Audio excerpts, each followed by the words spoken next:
I went up to Leeds because I used to have a shop there back in AllSaints days, and it was the number one best performing store.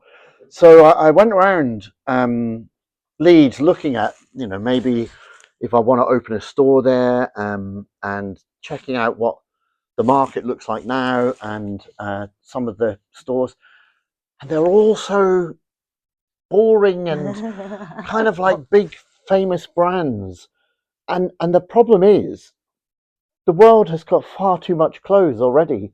And I was thinking a little bit, but the more I think about it, when I walk back in here and I look at what we've got, God, this is so much more interesting. For sure. And I think that, are you recording now? Yes. Oh, right. Okay. So that's fine.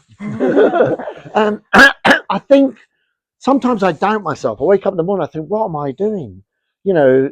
This is like no one else is doing anything like this. And then it kind of makes me realize, well, that's actually a really good thing. But I want more people to do it. I think, and there are more and more people that are that get it. When they walk in here as well, people just go, is this really, all of this is vintage? Exactly. Are you sure? Exactly. Because it's kind of, it is really unique, isn't it? But there's actually also really commercial pieces. I mean, like some sort of like,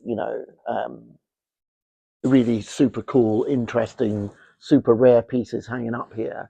But there are also, T-shirts that we sell tons of, and the bomber jackets with the patches on, and you can buy them without the patches, or, there's lots of things for people that quite often some people come in and they love it all, but they're really kind of very boring dresses, apprehensive of how this is going to, but they just don't, they wouldn't wear any, but they look at it and they think it's wonderful. So it's kind of like window dressing. And then, but there are items that we have got that are, for the least adventurous customer, dresser or whatever, because there are some people that you're never gonna.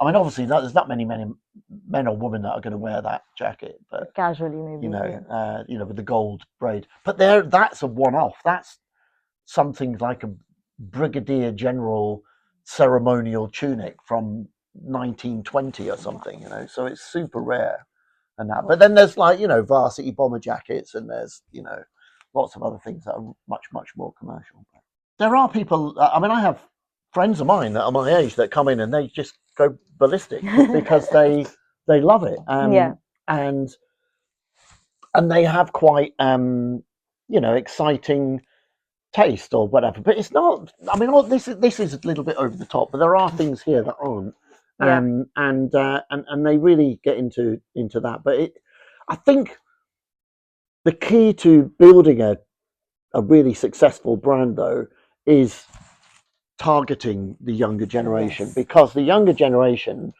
right now is, for instance, 18, 19, 20 years old at uni studying. They usually have an allowance, or they have part-time jobs and they have money, but they specifically, I believe, are trying to build an identity, and they want to make it, get a reaction, or wear interesting clothes, because they want to develop a, I don't know, there are a certain amount of people that want to develop an interesting group of friendship group, and dressing is, what you wear gives you an edge, and you walk into a room or a party or whatever, and this is what I've always thought, and these kids that are, university undergraduates, when they leave, they're going to be earning a lot of money, hopefully, and the first place that they'll come is here. If they get a taste of it now, they come here and they buy. We have T-shirts that are 30 quid, and we have bomber jackets that are 80 quid, and there's things that you can buy from us that are entry level price points, and then maybe, but I don't think it's all about price as well. I think that, for me, when I was a kid, I come from a very humble background in Scotland, in Dundee, in late 70s, early 80s, and we had no money. All we ever had was jumble sales, hand-me-downs from friends, parents, other children, things that didn't fit us. So that's how I learned to sew when I was about 9, 10 years old, because I was given clothes from friends, family friends, older kids, and they didn't fit me, so I had to take them in or customize them and things like this. And it's kind of funny because that's sort of How you got into it? that's how I got into it, and that's what I'm doing now, like taking clothes from other people and customizing them and making them interesting. So fashion was always a major part of your identity growing up then. Even from the minute that I heard David Bowie, Yeah. at about 8 years old, on my Auntie Joyce's Wow. teak stereogram, like a sideboard that has records and radio on it.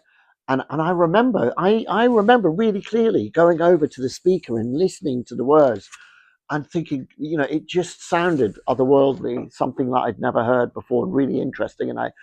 And then they said, "Oh, that's David Bowie," and I was a little Scottish boy. Mum, who's David Bowie? And my mum said, "Oh, you'll love him. You'll love him. I'm going to show you him tonight on Top of the Pops." And I remember going home and watching him, and he had a pair of red boots on, and like a jumpsuit or something. I just thought, and his hair and everything, the music was just, everything was just.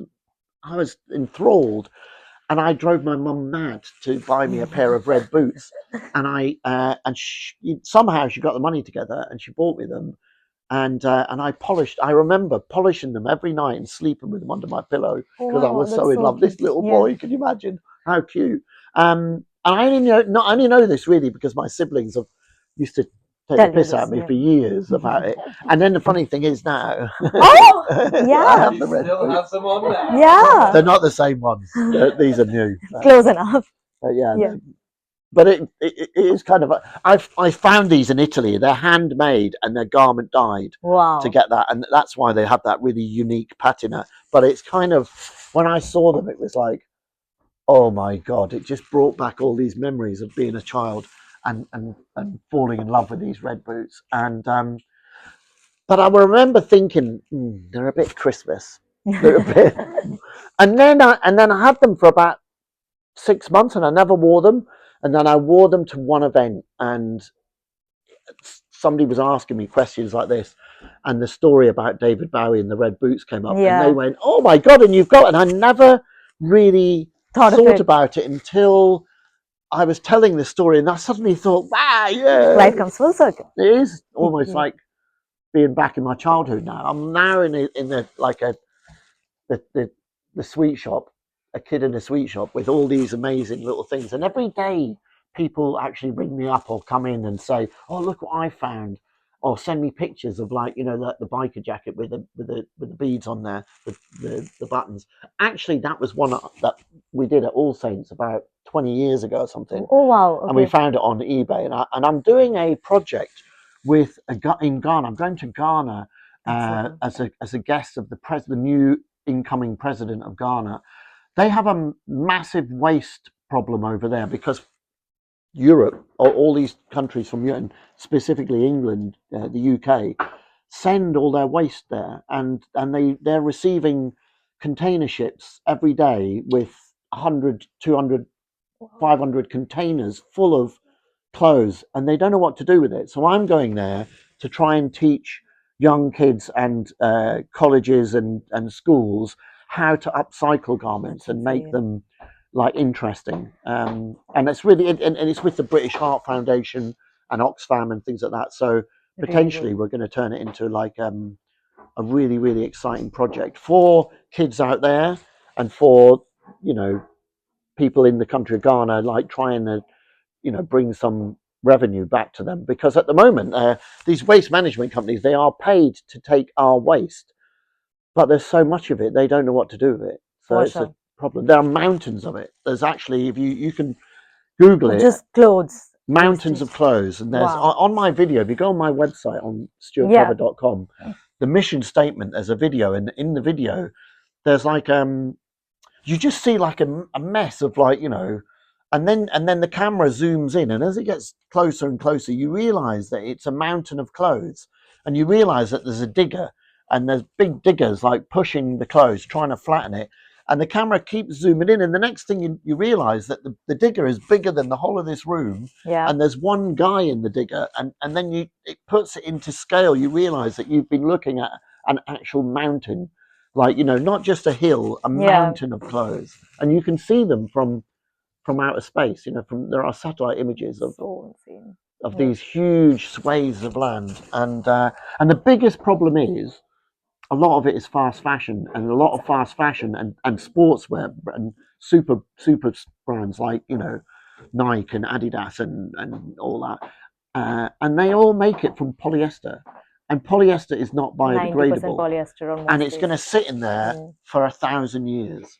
So it's a big problem. So what I want to do with all of this, the reason I started doing it, is that there is a huge problem with the fashion industry, with, you know, billions and billions of garments that brands don't know what to do with. I was speaking to someone yesterday, and they were telling me that they have a secret liaison with some super brands who have returns from, you know, some super wealthy people buy a top designer, you know, jacket or pair of trousers, and it has a tiny little mark on it, and they send it back. But because it's like, you know, I don't know, Tom Ford, Bottega Veneta, Louis Vuitton, Christian Dior, whatever, because it's got a tiny little mark on it, they don't want to, they can't sell it again, and they don't know what to do with it. So we're going to be speaking to some of these super brands as well, because they have stock that they don't know what to do with, and we're speaking to Savile Row tailors, because they have rooms in their studios and their ateliers where they have jackets from people that, you know, bought a tailor-made suit in 1980 and then either died or went to prison or moved and forgot about it or whatever, and they don't know what to do with them. So we're going to alleviate all these different companies from stock that they have, and then we're going to do something interesting with it. When you say interesting, what does the process look like from you finding these clothes that can be made into something interesting to actually saying that, okay, this new product is now done? What does that process look like? I kind of, it changes every week. Sometimes we stick to a pattern and we try and do a variation of the same thing, because it makes it easier, because we primarily sell online right now. So if we have one of the best selling things, so, and we try and do variations of it. Like we have a denim shirts. We get quite a lot of denim shirts, and that start out like that, and then we do the same thing. So and it's, I'm not being funny, but you know, you can get these shirts. There's thousands of them. So I'm speaking to people like Oxfam and you know, the cancer research, and a lot of, because they have millions of shirts they don't know what to do with, because people just don't. You'll probably be lucky if you get £5 or £10 for a shirt like that in a charity shop. Once you add something like this, people will pay. We charge 150, because there's a lot of work that goes into it, but also we don't sell a lot of them, not a huge amount of them, so they're kind of rare. But also, I think, do you know what, if it was 20, 30, 40, 50 pounds or whatever, sell a lot more. You would sell a lot more, but I don't know whether people would cherish it or treasure it. Then it won't be rare anymore. No, it won't be so. I think, well, you know what the problem is, and this is what the biggest problem is with fast fashion. When it came about 10, 20 years ago, people can buy things cheaply, and they wear it out, and then they take it off and they drop it on the floor, and they're not bothered about it. If you buy something that's rare, that you really, really love. I mean, when I was a kid, I liked polishing the shoes and putting them under the pillow, because I loved these. Why don't we go back to the days when we really loved clothes and we had favorite items? And so, you know, if you pay a little bit more and you get something, and you're going to respect it, you're going to hang it up in the wardrobe on a hanger, you're going to press it nicely or whatever, or, you know, you're really going to love that item, aren't you? So, you know, that's kind of the logic behind it. But I mean, obviously, if I'm going to be doing this with, you know, Ghana and Oxfam and British Heart Foundation, we'll probably come to somewhere in between where we'll probably sell them, I don't know, like £80 or something, and sell 1 million of them. Well, that would be great, because it would raise so much money for good causes. How would you say your vision has evolved from the time when you started AllSaints to now? But the funny thing is, when I started AllSaints, I used to go to the flea markets where I find all this stuff, Yeah. and I used to buy jackets like this one, and I used to take them to the factory in Italy or in India. I used to a jacket like that. I used to take that's a trumpeter, a Yeah. British, I think it's British Royal Navy ceremonial trumpeter's jacket. So you know when you see the Queen when she's the Yeah. coronation and all that sort of stuff, when you see a marching band and there's like boom boom boom, and that's somebody with a you know. Yeah. I used to take these to India and give them to a factory that made leather jackets and get them made in leather Oh. because they were so unique, and you know no one had ever seen anything like that. We would bring them back in and sell them for AllSaints. So in the old days, these sort of things I used to use to get the creative juices flowing. That's what we used to say. And now it is the creative juice because we sell the actual garments that I used to buy as a source of Yeah. inspiration. I didn't realize at the time. I mean, I did actually. I think it was 2000. Actually did one season where I actually did resell loads of old vintage for All Saints, Oh and it wow. was one of the best collections ever. I think it was in the early. I think I think it was early 2000s where I'd opened a load of stores and I needed more stock. We kept selling out of things.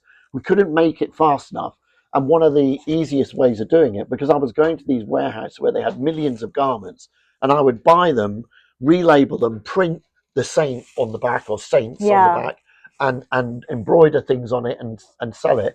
And we sold millions. I don't know why we never ever did it again. I think by the following year, we'd realised that, you know, the business was erupting and we would be placing larger orders.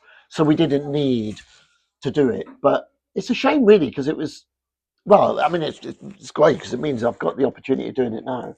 So, but yeah, and because these warehouses that have all this stuff, like the khaki shirt and the camo shirt, they've got they've got like a million of them, Oh, and there's a never ending supply, and they look so cool. Everyone loves that sort of, you know, that if you look at, you know, you walk around and you look in the windows of department stores like, you know, Selfridges and Harrods or whatever, yeah. and you see the collections from Prada and all that.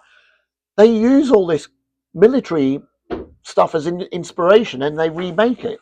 Yeah. And that's what I used to do back in All Saints days. I would take inspiration from vintage military. It's actually ridiculous because it's really well made, and you know nowadays the problem is most, you know, fashion brands, including All Saints, the quality is not as good as the originals, Yeah. and so I can get the originals and we sell them and people love it. You can't fault it really. Yeah. It's like I think it's mostly because of how commercially driven everyone and everything has become. Would you say that that was ever part of your psychology, like um producing commercially viable goods? well I do. I'm a very rare type of designer stroke artist that has a very commercial mind as well as a creative mind, Hmm. and don't know how I don't know how I do it, and neither does anyone else in here because they kind of like try and do, you know, we just, you know, really have interns and a couple of kids that work here, and they That's really cool. coming up with ideas and they bring it to me and I look at it and I can immediately I automatically know whether I think it's going to sell or not, and sometimes, and that's why we often say that, you know, when we customize and add things to it, I often do it with a less is more attitude, Hmm. because a lot of people go over the top and it just becomes unwearable. Like, whereas some of the things that I do, like those shirts, for instance, that all I did was replace the back.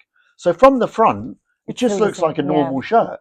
And then, and it's kind of weird because I've worn the khaki shirt with the gold back and I've walked through London fields, and I did it to my daughter as well. And I said, "Oh, what do you think?" And she's like, "It's all right, it's all right."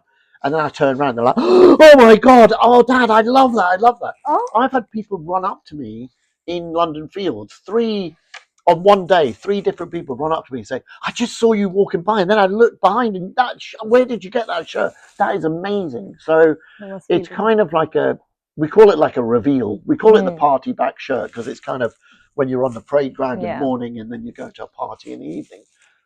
Or it's, you know, it's kind of a funny sort of thing, but it's the reveal, you know, like people love that sort of, you look at it and you think it's kind of like okay, And then you see that and one then you thing. turn around and Yeah. there's something really beautiful Yeah. on it. Like this is a vintage blazer with embroidery added, Gorgeous. and Yeah. it completely changes it. Yeah. You know? So that's sort of what we're doing. I sometimes think I wish I could sell basic items, and we sometimes get people that come in and then most of the people that come in don't want basic items, and I think Yeah. actually that was another thing when I went around all those shops yesterday, and I was fucking people, and I used to think this back in the AllSaints day, that I wish I could just get away with putting basic items on the shelf, but I never ever could because people always come to me for something special, and so. And also, you know, one of the good things is you can show them something a bit more basic, and then if it doesn't sell you, then you can add the embroidery or the patches or cut the back out and put the beads in and all that sort of stuff. So it's fun. That's the most important thing is we want to have fun. Exactly. We Yeah. want to make buying sustainable clothing and Fun. buying vintage and stop buying fast fashion. And the only way we're going to do that is by making it fun. So it's not there's no screaming about you're killing the planet and this is disgusting, this is awful. You know, I don't want any negativity. I just want to say, look how much fun we're having. Yeah. Come and join the revolution. Yeah. What would you say your inspiration is? Because you said that you're a rare kind of artist, and every artist has that one so muse or like inspiration. What is yours? Is it your daughter? Is it? It's my teenage self. When I was very, very lucky that I grew up in the greatest period of rock and roll and music, where every 2 years there was a new genre of music came out. So you know there was you know glam rock. I was a bit young for that, which was early David Bowie and Mark Bolan, T-Rex, and people like that. And then there was punk, which was you know the Sex Pistols, the Ramones, the New York Dolls, and David Bowie. And then there was post punk, and with post punk came you know New Order, Joy Division, The Cure, Duran Duran, Japan. Even Michael Jackson came along, and then there was kind of like you know pop music, soul, R&B, disco. And then there was hip hop that came along and all that. So there's we have all of this sort of. I grew up in the late 70s wanting to, you know, aspiring to be a punk and all that. I've got a really funny story about that. My sister had a boyfriend who turned up like normally turned up wearing a suit one week, and then the following week he turned up with spiky hair and a sort of like ripped up jacket, and he had a leopard skin neckerchief on. And I was, you know, about 8 years old or something, and I was going, oh, you know, can I try on your neckerchief? And he's going, no, no, no, and he wouldn't let me. And I eventually made him take off the neckerchief, and it was a pair of girls' knickers. It was some leopard skin knickers, and he, of course, was, you know, had to explain to my sister why he's got a pair of girls' knickers on his head. But he was trying to wear this rock and roll, punk rock sort of leopard skin scarf sort of thing.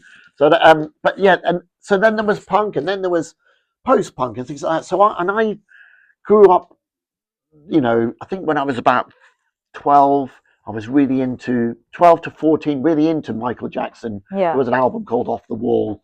He was kind of like, he had a black suit with white socks, and a white, it was, kids were getting into that sort of thing. We used to buy old dinner jackets, tuxedos, and wear them with like a white t-shirt, white socks, and a pair of, you know, skinny trousers. And then David Bowie came around, and he had this, you know, sky blue suit, like a cropped double-breasted with multi-pleated pants, and we would be like, oh, I need to get into that. So, and Duran Duran came along, and they had, you know, these pastel colored suits in like pink and baby blue and off-white, and they used to roll the sleeves up, and it was all these different things that came about. And then there was, you know, punks with studded biker jackets and studded jackets and hand painted stuff, and Levi denim jackets with studs on them, and so all of these things came around. So when people say, where do you get your inspiration from, can you imagine a kid that's grown up with all of that going on Not being every inspired, couple yeah. of weeks, and wanting to be, one week like, I want to be a punk, and the next minute I want to be a soul boy, and the next minute I want to be like a new romantic, and then the next week I want to be in a hip hop and wearing like bomber jackets and Adidas tracksuits, and it's just, of course, the Inspirations everywhere. inspirations everywhere. Yeah, yeah. It's really, really interesting. My kids are not that inspirational. They kind of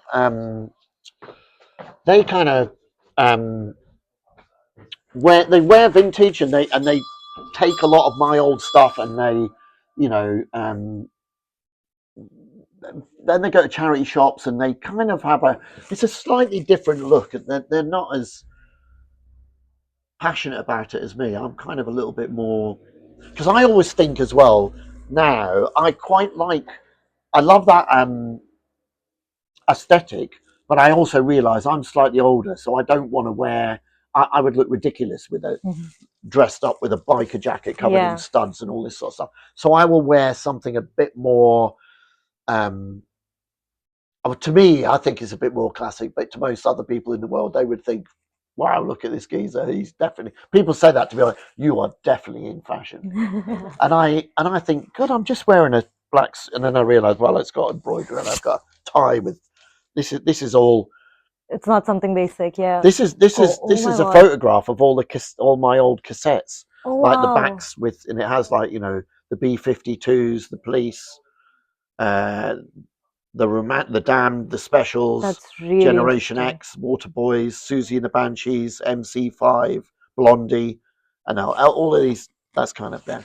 So yeah, years ago, digitally printed, photographed it, and yeah, it's kind of the Smiths, Buzzcocks, Billy Idol. Yeah, it's cool. Is there any fashion choice that you and your kids agree on? Something that you also find really cool and they would also agree with?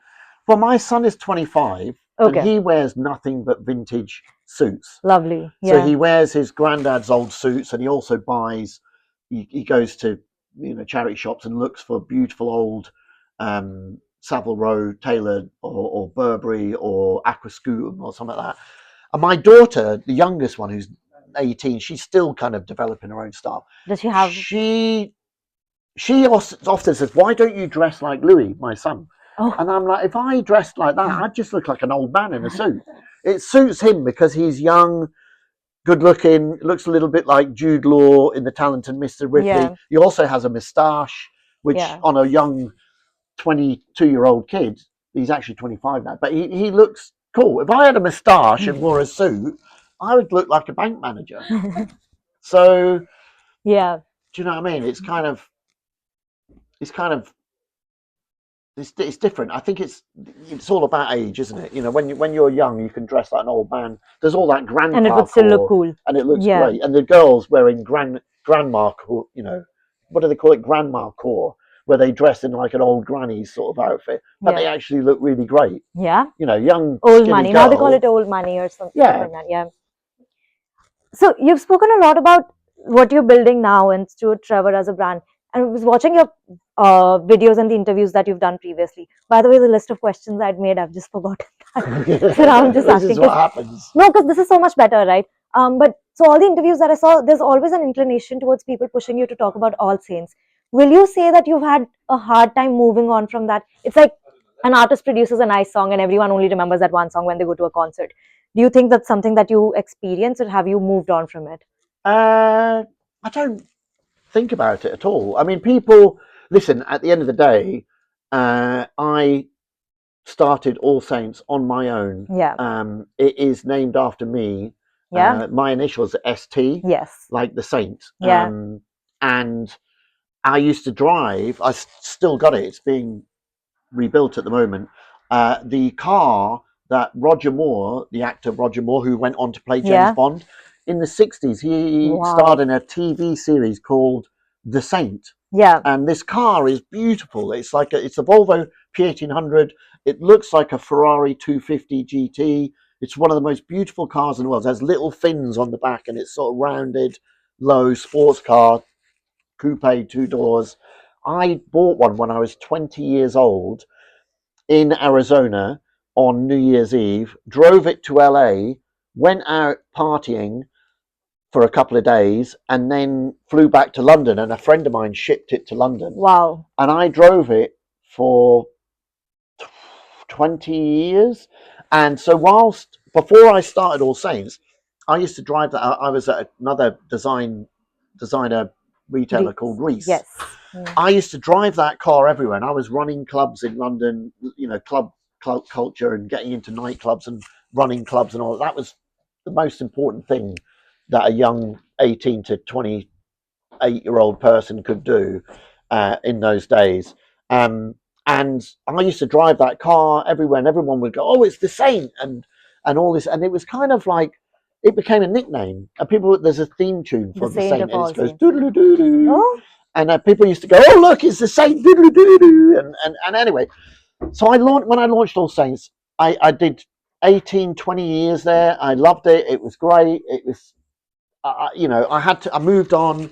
And the good thing is it's still going. Yeah. It's not crap. It's they often talk about how they inspired by the founder Stuart Trevor and what my number one the number one thing when I launched All Saints, the most important word to me was longevity. I wanted to create clothes that would last forever. So I used to, but even back in those days, I would work with fabric mills that were the best fabric mills, and I insisted on organic cotton or recycled wool. Just because that was I was always obsessed with vintage, and I always used to bring vintage garments to them and say, I want this cloth that looks like this. So slightly heavier boiled wools or tweeds or cotton reverse sateen like the military use. I would get the fabric mills. So all of these things, and they've kept a lot of those original, kept a lot of the original aesthetics and the founding principles that I came up with. So it's not, it's a bit more commercial and it's a bit more boring now, but it's a much bigger company than when I ran it. So, at least it's not shit.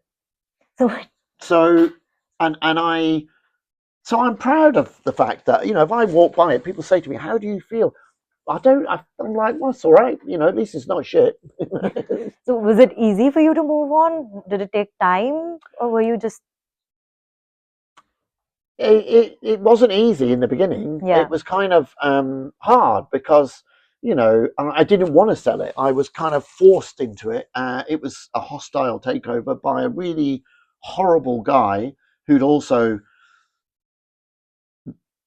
fucked over a couple of other designers, pardon my French. But, but anyway, this guy came in and they borrowed 198 million quid to make it look like it. And there was arguments I worked with this guy for a year, and I used to come into work every day. And in those days, you used to turn the computer on and turn the screen on and wait for it to load. And then I would be sitting there thinking, please God, don't let there be any emails from this idiot. And then it'd go, and it would come up, and I'd go, oh, thank God he hasn't. And then they'd go ding, ding, ding, ding, ding. And I'd be like, fucking hell. And I'd look, and there'd be these horrible emails, and he wants to move all the production to China. We've got to cancel it's a bit like Donald Trump coming into the White House, and all the things that have made that country great, they now want to get rid of, and they sack everybody and start again with, and instead of, I used to make 50% of the production in the UK with British mills or Italian fabric mills. And I would make about 20% in Portugal, 10% in Italy, and I'd make about 10% in India, like the leather jackets that I was talking about, where I couldn't make them in England. There's no way you could make all of that in leather in England. It would be about £3,000. Well, I wanted to sell them at about 300, 250. So I would make it in India and bring it back, and you can do that. Or I would do things in India that I couldn't do in the UK, like super fine gauge knitwear and things like this. This guy wanted to move all the production to China, and I wasn't having any of it. So we got into huge rows, and in the end, I just thought, God, I can't handle this anymore. There's got to be a better I just want to have fun, So and you I wanted wasn't to having restart. fun, so I Yeah. sold the business and moved on. And I had no idea whether they were going to survive. Neither did they. They spent the first 5 years. I know because friends of mine stayed there, including my brother, and they used to talk every day. What would Stuart do? What would what? How do we? What are we going to do? How are we going to work this? So for years, um, they didn't. They were. It's a bit weird. I don't know why this idiot um, didn't come up with a deal and just keep me on as a consultant or something. Advisor. Yeah. But he didn't, and it was hostile. Hmm. So that was a little bit difficult. For So sure. because it's like I always think about it in music terms. Like David Bowie went from being Aladdin Sane to the Thin Yeah. White Duke, and then it was he moved on, but no one else carried on with Aladdin Sane or whatever. Yeah. But I think of myself as having done All Saints, I left, and then I did another brand called Bolingaro Trevor, Yes.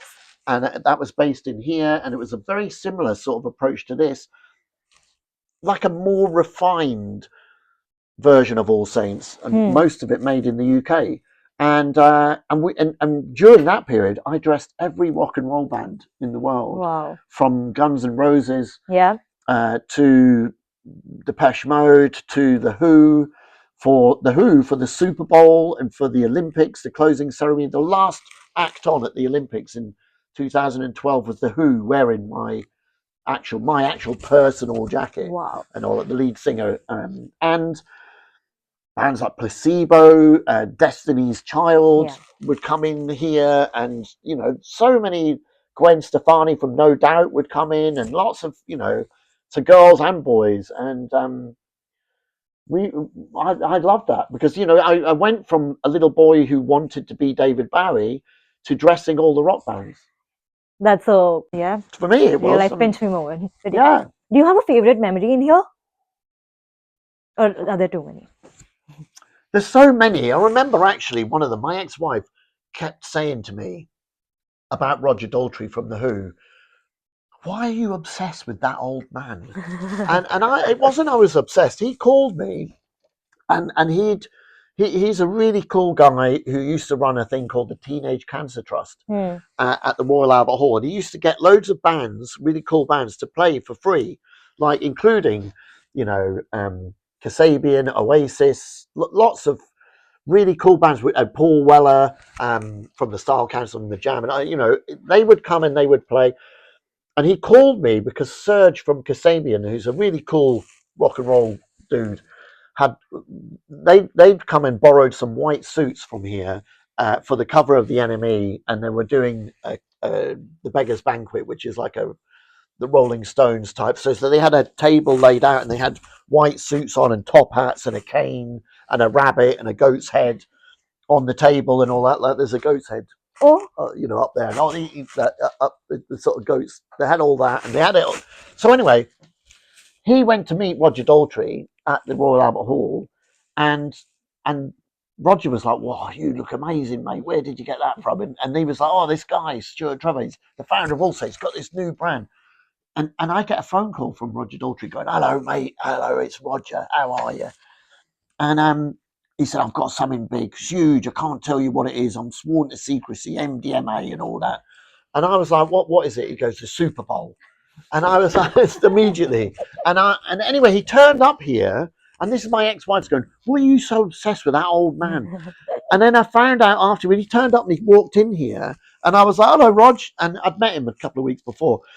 And everybody in the office was like super excited because it's a bit like having Mick Jagger come in. Roger Daltrey, Mick Jagger, the Who, the Rolling Stones, similar sort of level of rock and roll royalty. And he's just such a lovely. And he's, "Hello, mate, how are you?" He's a big hug and go downstairs. He's trying stuff on. When he left, my ex-wife said to me, "Do you know what? I never told you this, but I was in love with him when I was a kid because he was so handsome, so beautiful when he was a young boy. Yeah. Obviously now he's 80 now, but this was 20 years ago, so he was Yeah. 60 then. But he still looked amazing. And he's a rock star, So to have a legend like Roger Daltrey walk in, who's also a lovely guy. I mean, you imagine devoting so many years as a patron to the Teenage Cancer Trust, which is a charity that helps. Imagine 20 years, 30 years ago, kids that had cancer had to sit in a ward in a hospital with an old granddad and granny that are, dying. I can imagine a young 10-year-old, 8-year-old kid who's got cancer, all the hair's fallen out, and they're being treated on the same ward as an old lady who's probably going to die. How depressing must that be? So Roger set up this, was part of this huge Teenage Cancer Trust charity where they helped set up wards specifically for kids and treatment, and and would get the bands, encourage bands to come and meet. Some kid would say, "Oh, I'm in love with David Beckham." David Beckham would turn up and in the ward, beautiful. and some little kid who's potentially dying gets to meet a hero. He did all that sort of stuff, and I love that. And part of what I'm doing now is I want to try and do something really positive for kids and everyone. I just want to encourage everybody to try and do something really positive for social or environmental, some really sort of something that has really positive social environmental impact. And you are doing it. Yeah. Well, this is what I want to do. Yeah. Would you have any advice for anyone who's struggling to get started on an idea that they have, or restart after incurring a failure of sorts? Well, yeah. I mean, just get on with it. I mean, I always, people ask me what's my number one, what's my most. Whenever anybody asks me questions like that, because I have been through failure. It's not all just been some huge, wonderful journey. I mean, of course, like losing AllSaints, which was my baby. I never intended to sell it. That felt to me like a huge failure, but I had no control over it. But I had to get, it's like falling off a horse. What are you going to do? Lie in the mud, or get up and get back on the horse and try and keep going. When you think about, I mean, it's going on off on another world of, but the pioneers that traveled across America in a covered wagon, and they get attacked by Indians or whatever, and did they give up, or did they carry on? No, they carried on. If you want to achieve something great, you need that. The other words, I talked about longevity, drive and determination. So you've got to have lots of drive and determination. You don't, people ask me all the time about setting up a thing. It's a bit like walking down a corridor where there are hundreds of doors, and you knock on the door and no one answers, and then you go to the next and you knock on the door. You just keep going and keep going. Eventually, one of the doors will open, and somebody will say hello. They might say, "Get lost. Don't worry about that. Just go to the next one and knock." They keep going, and if you really have that much drive and determination, you can succeed. If I can do it, anyone can. You really can succeed and realize your dreams. That's actually beautiful. Very similar to something my dad said when I was in a very weird space after my graduation, didn't know what to do and was struggling to find a job. And he was like, "You keep knocking and someone will be forced to open the door at some point, and then you'll get in." But so one last question that I have, I saw in one of your interviews, someone had asked you if you thought you'd made it in life, and you said, "No, I don't think I've made it in life." So when will you say that you've made it in life? I don't know. I don't think I've made it. I think the best is yet to come. I'm having a lot of fun doing this. It's not a hugely successful business right now. But we suddenly turned a corner in the last. We've been going about a year and a half, and in the last 6 months, there is suddenly we've started. We have customers, repeat customers coming, people buying things every single day. Some days we come in and we've got 40, 50, 60 items to package up and deliver, send out. Sometimes we I don't know. People always say to me things like, "Oh my God, you're the coolest guy ever. I used to love Reese. I used to love AllSaints. And I've kind of gone off it. Now you're doing this." And I used to think, when I was doing AllSaints or when I was doing Reese, I never thought I was cool. I never thought it was cool. And now I'm doing this. In the beginning, I never thought I was cool. I was just thinking, God, I really like this. I really love this idea. But then now, actually, some of the things, I walk in here some days and I think, do you know what? Actually, I am quite cool. Yeah. But it's not me. All I'm doing is finding really nice things and bringing it all together and making it happen. Making the potential. But also the fact that we're taking other people's waste and turning it into beautiful items. And then I didn't mention this before, but every item that we have, we there's a little white label on it that I sign it and I date it and I number it, and there's a bit for the model, and if you buy it, I write your name on it, and you take that away, so it's like a walking work of art. So it's and it's really personal. And the idea came about because with Malcolm McLaren and Vivienne Westwood, when they created the sort of the punk look for the Sex Pistols, and for a brand called Seditionaries, those T-shirts sell for about £10,000 or £20,000. Yeah. If they'd signed it and dated it and had your name on it, some of those garments, they'd be worth like £1 million, £2 million. Wow. So this is what we're thinking now, that it really personalizes it, and it does make it a bit like a work of, a signed masterpiece. So I don't know, I'm working. I always said I wanted to create the greatest rock and roll brand in the world, and people used to say, "Oh yeah, AllSaints," and I'm like, no, that's just a commercial high street brand. This is the greatest rock and roll brand in the world. This is what I want this to be something that I just think it's has lots of potential. Yeah. And I actually personally love it. So I can't actually. I wish it fitted into more of it, because I would. I mean, but mind you, I say that I've got so many. I just come in here and get, it's like dressing up. Yeah. Box, isn't it? It's fun. And I think the biggest sign of you doing something right is you believe in it so much and you're so happy talking about it. You've not stopped smiling once when you talk about it. I love it.